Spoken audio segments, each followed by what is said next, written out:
Welcome back to the Whole Topic podcast. This week on episode 19, we are talking about how to overcome overwhelm in homeschooling. A couple weeks ago, actually probably a month and a half ago, around the time when people were starting to do their curriculums and stuff together, I put a poll out on my Instagram, DearMark23, and I asked what was people's biggest hot spots with homeschooling? Was it choosing curriculum? Was it just feeling overwhelmed? Was it, too many ages to think about? What was it? And by far, most of them said it just seems overwhelming. So we're here to give a few tips on how to deal with overwhelm and how we have dealt with overwhelm, because each of us in our homeschool journeys, I think all of us can say that there are days where it is overwhelming. And it don't matter if you are brand new or been doing it for 6, 11, 10, however many years you ladies have been doing it. There are definitely days where you are just overwhelmed and thinking, what am I doing? What did I get myself into? And so just realize that is a feeling that comes. It's not a feeling that has to stay, though. I can promise you that. And if there is a period of maybe let's just start with this point. If there is like a couple days where you're like, maybe even a week where you're like, this whole week I feel like a crazy person, take that week off and plan your field trips then, or go ahead and do a field trip. Read a good book together. These are all tips I got from some of the moms that I asked, because following that poll, I asked for tips from seasoned homeschool moms. And they were saying, just take the day completely off and go play outside. Do something else besides book work, because then that resets everybody's minds. You have time to process and think. And honestly, that's probably the first tip I would give, is just take a break if that's overwhelming. So, Ariel, you wrote something down here called, or saying, identify the source of your overwhelm. And I do want you to expand on that, because I feel like you wrote some really good points down here. Sure. When you wrote out the title for this episode, I was like, overwhelm. That is so broad. Like, there are so many different types of overwhelm. There's, you've got too much on your plate overwhelm. There's, you've got too many kids. You're trying to shuffle around into different activities. They're all different ages, or maybe you're brand new to this and you're looking at curriculum and you're thinking, oh my goodness, that's so much curriculum. What do I choose? There's different kinds of overwhelm. Maybe you're working alongside trying to homeschool, or like anything could be your overwhelm. But identifying the source of what your overwhelm is step number one for me anyway. It's because I get overwhelmed differently at different times of year because of what we're doing in life. Like soccer's in the fall, I get overwhelmed then because soccer, and then there's just other things that go on, canning season or whatever's going on in life. Somebody dies. Okay, I've got death overwhelm. There's different kinds of overwhelm. And they can be joyful overwhelm, but knowing that your body is now in fight or flight, or you're freezing, or like you're reacting in a way that's not normally you can't find your joy in things. Okay, you're overwhelmed, but why? So figuring out your why is huge. And then taking that why, like, why are you overwhelmed? And then identifying how you want your homeschool to look like in that season. Maybe it's not something that you can fix right away. Okay, so maybe this homeschool season looks different than what you think it should look.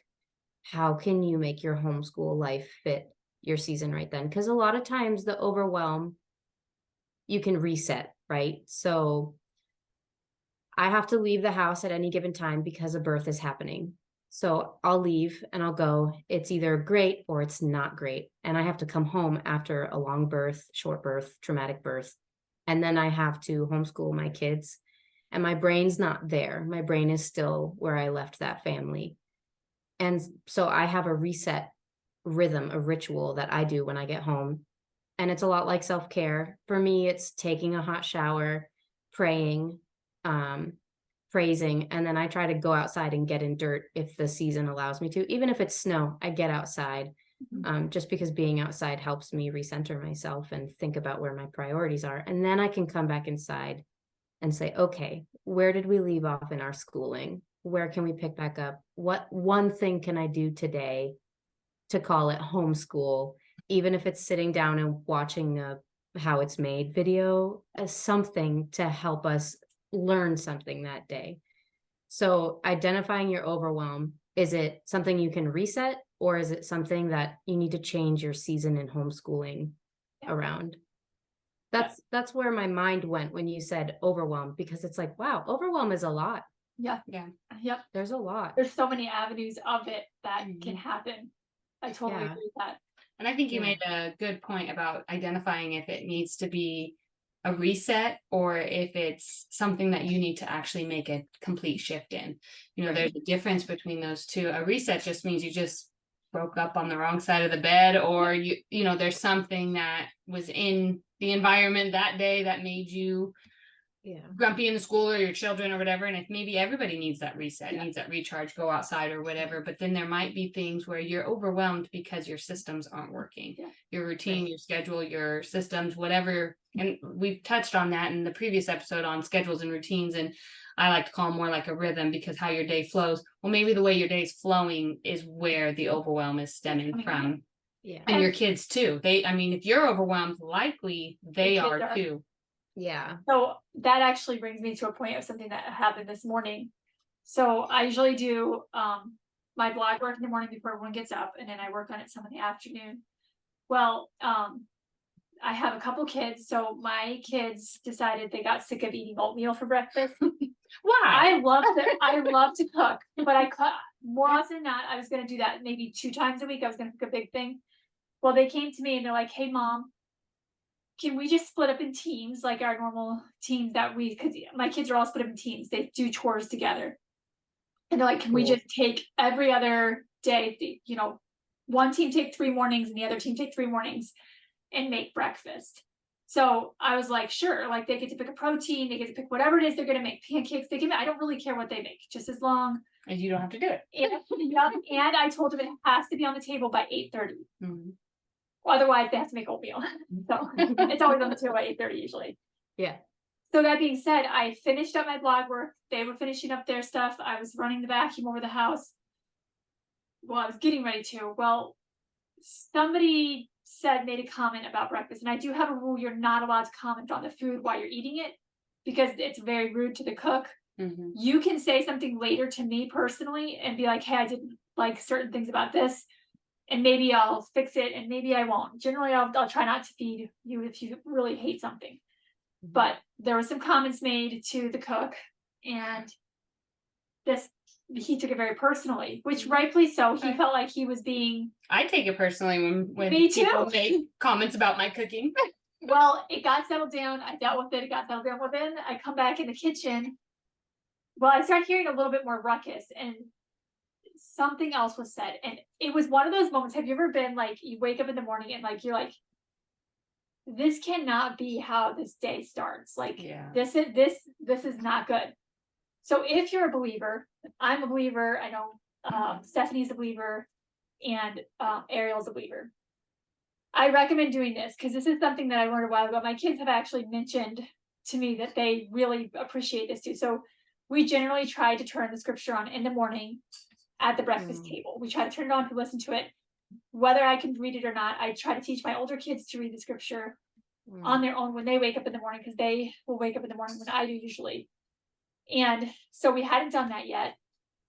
And I could tell everything was tense. Okay, so one of my kids is crying. And the issue was so small, and we all knew it. But in that moment, it was a big deal. It was huge. And like, so one of my kids starts crying. The other one starts crying. Then the third one starts crying. And I started crying. And I was laughing so hard. And I could not stop crying. And I was like, this is all pregnancy hormones. So then we're all laughing and crying because we realized how ridiculous the whole thing this small issue was. However, it was enough that there was, hey, I hurt your feelings, or so we finally got it dealt with. We kind of communicated with each other like, hey, this is why they were hurt, and this is why this person was hurt. And then they would apologize. They just made it right. And then I told him, I was like, we have to reset here, because right now this is not what God intends for our family, and there's not peace in our home right now. And Micah was sleeping in because he was up till 3:30 working on a work project. And so he wasn't even at the breakfast table. He usually is. And so I said, what we're going to do is we're going to start with prayer, and we're going to pray over this day. And we're also going to turn the Bible on, and we'll read that, and then we'll talk about things that we learned. It was like, once we got through that initial, like, hey, identifying and validating people's feelings and then making it right, there was peace. Right. So sometimes, like Stephanie said, you wake up on the wrong side of bed. Everybody does. And you got to help your kids regulate their feelings. You have to regulate your feelings. And personally, the way I do that is around God. Yeah. And that's what I teach my kids is go to God. But if you're not a believer, I don't really have any great tips. But you gotta regulate your feelings and the kids. Yeah. And if you're setting the example of how to regulate your feelings, that in itself can, even if it's just school, even if it's anything, if you're working to regulate your feelings and keeping God at the center of things and making sure that you are communicating that through your actions to your kids and your words, that is one way to deal with when situations are really tense. I think we're all gonna look back on that and laugh so hard all the time, because literally none of us could stop crying. And I wasn't even, it was the silliest thing. Someone just made a comment about someone's breakfast. About their food. And we're all crying. So I'm just like, So I was a little bit tired. Well, we all got to that's the sad thing. Usually that's when when tensions rise in our house, it's because we've been running on fumes and we didn't get enough sleep. They were on bed at 30. It was good, but also just knowing that if you're a Christian, if you're a believer, I believe the enemy will try to destroy peace. He comes to destroy peace. And our house is a fairly peaceful house. It's, of course, we do. So he's gonna look for that little sliver to get his foot wedged in the door. And he sure did this morning. He had to run in tears. But we did laugh about it afterwards. But like, just dealing with overwhelm is recentering and regulating. That's my point here. You realize you're not the only person that deals with it. It's everybody does. There's no one who doesn't deal with it. And same thing is, if you aren't feeling regulated, your kids aren't going to feel regulated. Right. I know everyone probably hears this a bazillion times, and I have to be reminded of a bazillion times, but as moms, we just kind of get that hat that makes us, be the gatekeepers of our home. We wear that hat and we set the tone, and it's just kind of like this unspoken thing that mothers get when they become, and there's so much truth about it. When I'm grumpy, I can almost guarantee everybody else is going to be grumpy and snippy with it. Yeah. But if I'm calm and peaceful, usually everybody else is too. Yes. And it just seems to be the way that it goes. You literally are setting the tone for your home. So just be mindful of that as you go about. Now back to overwhelm. For me, when I feel like I get the most overwhelmed in February. I don't know. Every year, and I could not pin that until about 2 years ago. Someone posted it on Instagram and they said, February is the hardest homeschool month. And I was like, every single year it is. Every year I'm like, maybe they need to go to school next year. I'm not kidding. Every year I'm like, in February, ready to just throw the books out the window and be like, yeah, no, I'm done. And until she said, never realized it was February. And my thought is for us, we do a traditional school year. We don't take summers off, or we do take summers off. We don't school year round. And so we hit it pretty hard because we want to get it all done in those 8 months. I don't take mini breaks in between. We go from middle to end of August all the way until about April. And so by February, everybody is just worn out, and they're like, it's just burnout.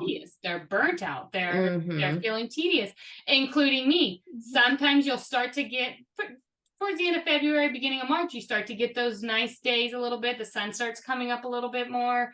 You still, for us here in Missouri, we, our weather starts to shift just a little bit. You're still got some cold days, but we typically don't have a lot of snow on the ground. Sometimes we do in February, but you start to just be worn out, and you're done. You're burnt out with the whole thing.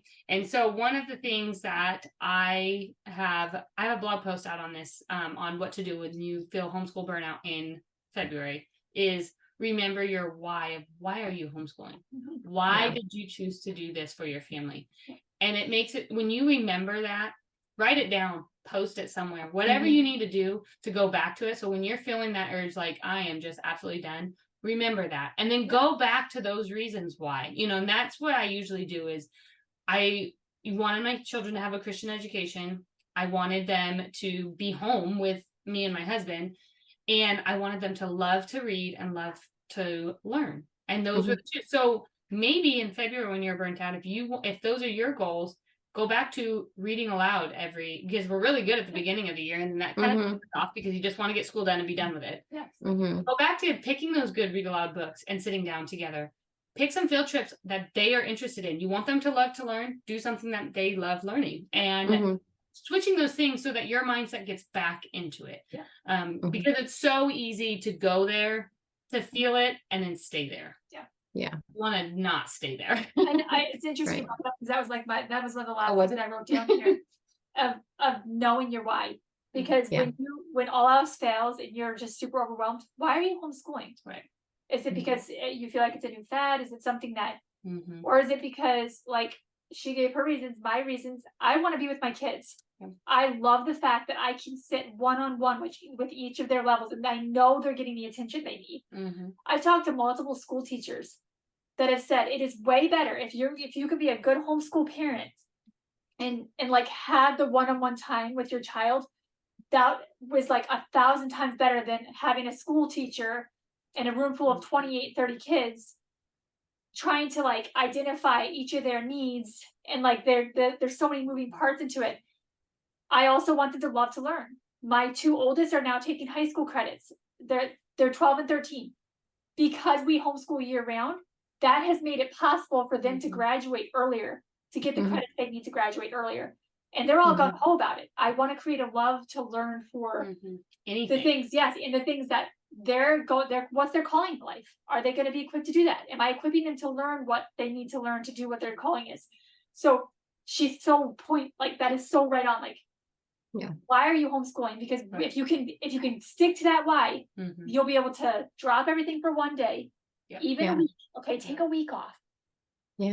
Or 2 weeks. Whatever you need to reset, and then come back and make sure during those couple weeks or whatever your time of period is, you are like focusing on relationships again with your kids and trying to connect with them where maybe you lacked when you were educating every single day, and taking care of that.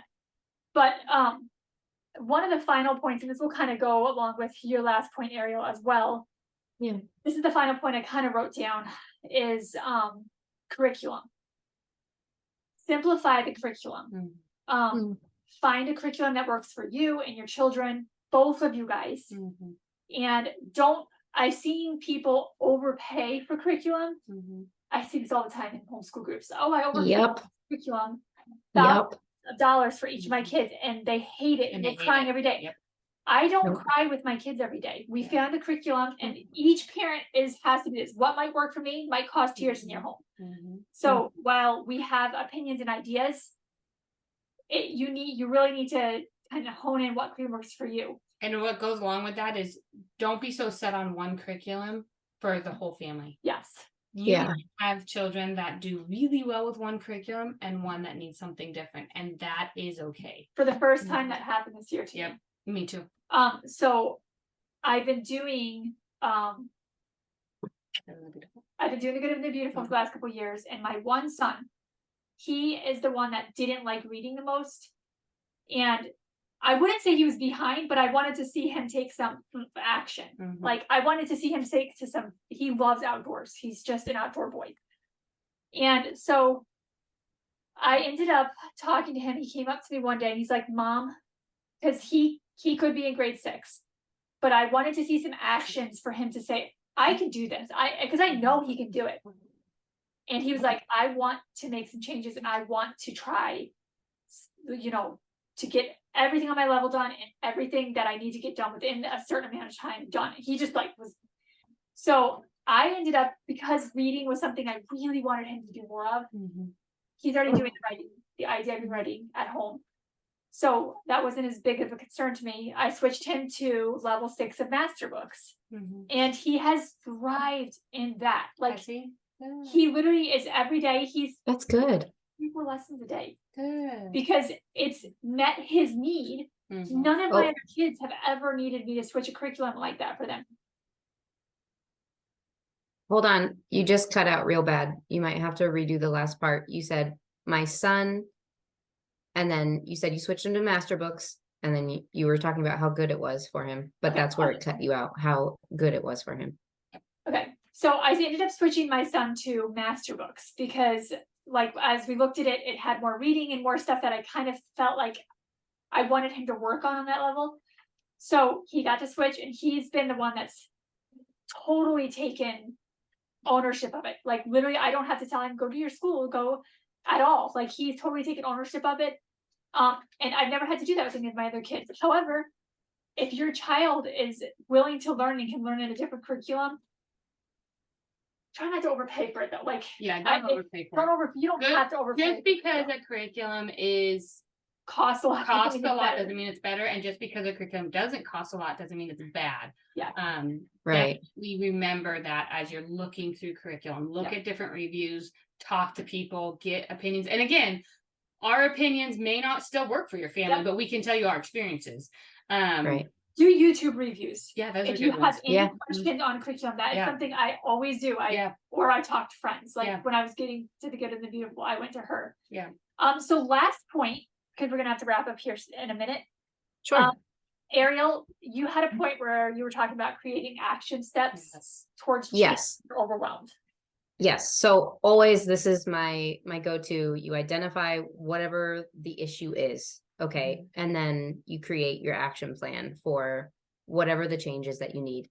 And for me, that looked like just better homeschool organization and planning, which is a big thing that goes along with your why. So every year I try out a different homeschool planner because there's so many and I just want to experience them all. And they're all new and smelling delicious. So they do. Yeah, who doesn't love planners? So I tried out a new one this year and I really liked the amount of goal setting and the whys and all of the backbone work that goes into your thought process into why you homeschool and how you're homeschooling this way. And then you lay out your curriculum and how to fit it into your schedule and whatnot.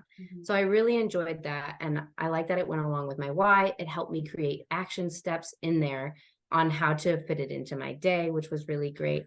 Which brings me into another side point about creating your action steps. So we are just 3 homeschoolers ourselves who have great advice. I think we're top notch. if anybody asked.